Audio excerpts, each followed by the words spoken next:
নমস্কাৰ, মই এঞ্জেলা চাংমাই। দুজন বিখ্যাত মনীষীয়ে জগতগুৰু শ্ৰীমন্ত শংকৰদেৱ আৰু শেক্সপিয়াৰৰ কথোপকথন প্ৰস্তুত কৰি উলিয়াইছে শিক্ষাতত্ত্ব বিভাগৰ অধ্যাপিকা অনিতা ডেকা বৰাই। এই কাল্পনিক কথোপকথনটি মই আপোনালোকৰ আগত পাঠ কৰি দিব লৈছো।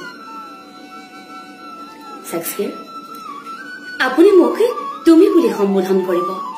মই বহু সৰু আপোনাতকৈ।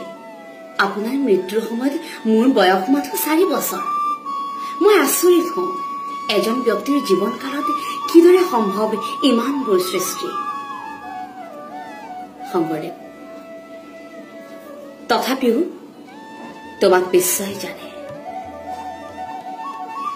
তোমাৰ বাবে দেশে আয়োজন কৰে opera, Hamlet, Macbeth, Othello, King Lear, Julius Caesar আৰু কত কি।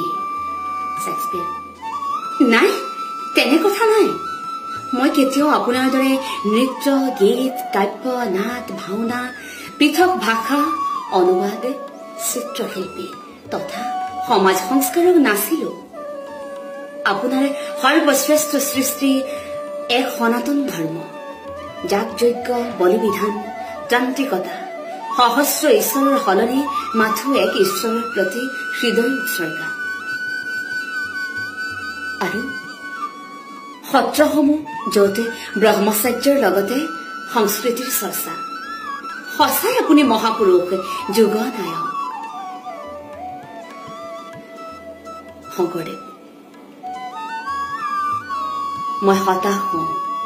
মোৰ ধৰ্মৰ মাহাত্য মোৰ নিজ ভূমিতে অৱহেলিত। নামঘৰবোৰো ভাগ ভাগ। মই নামঘৰৰ সৃষ্টি তাৰ বাবে কৰা নাছিলো।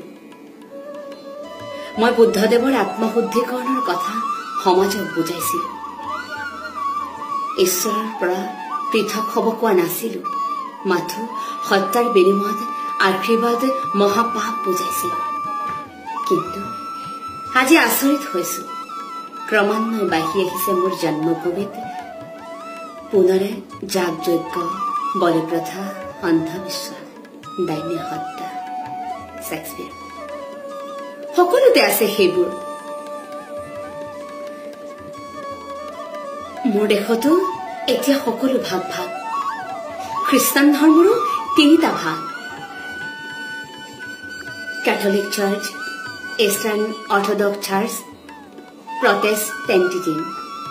তথাপিও আপোনাক উভয় ধৰ্মবিশ্বাসী মানুহে সন্মান কৰে, জাতিৰ সৰ্বশ্ৰেষ্ঠ মানৱ হিচাপে গ্ৰহণ কৰে, ঈশ্বৰৰ শাৰীত ৰাখে। শংকৰদেৱ, তুমি ঠিকেই কৈছা।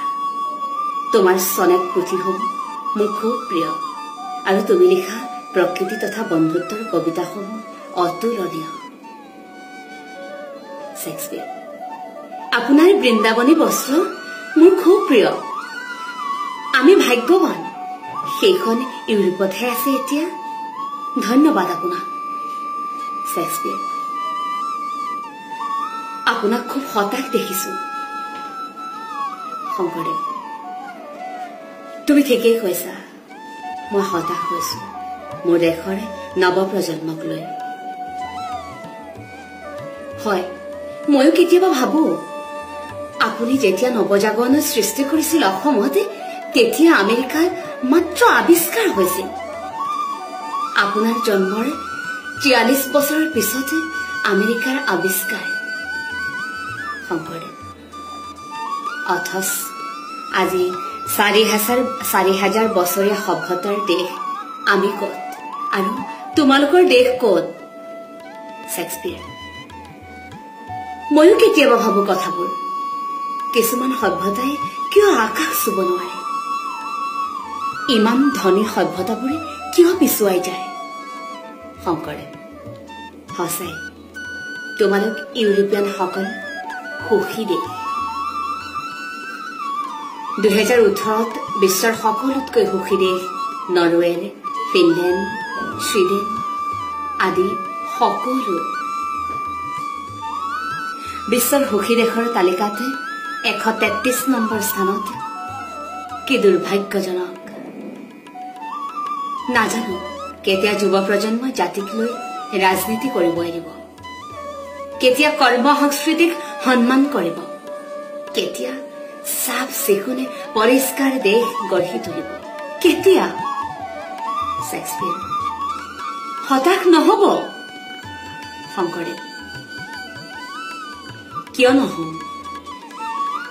উৎসৱ প্ৰেমী কৃষি বাণিজ্যিক সন্মান নকৰা এটা জাতি। গণতন্ত্ৰ, এই গণতন্ত্ৰই কি দিছে? তোমাৰ দেশ ইউনাইটেড কিংডমতে আজি ৰাজতন্ত্ৰ অক্ষুণ্ণ, অথচ পৃথিৱীৰ সফল দেশ। শেক্সপিয়াৰ। ধন্যবাদ আপোনাক। আপুনি ঠিকেই কৈছে। মাথো গান আৰু নাচ কবিতাৰে উৎসৱেৰে দেশক গঢ়ি তুলিব নোৱাৰি। প্ৰকৃত সফল সভ্যতা সংস্কৃতি হৈছে অৰ্থনৈতিক স্বাৱলম্বিতা, স্থাপত্য শিল্প আৰু শিল্প উদ্যোগ। দুজন বিখ্যাত মনীষী শেক্সপিয়াৰ আৰু জগতগুৰু শ্ৰীমন্ত শংকৰদেৱ গুৰুজনাৰ এই কাল্পনিক কথোপকথনটি মই আপোনালোকৰ আগত পাঠ কৰি দিলো।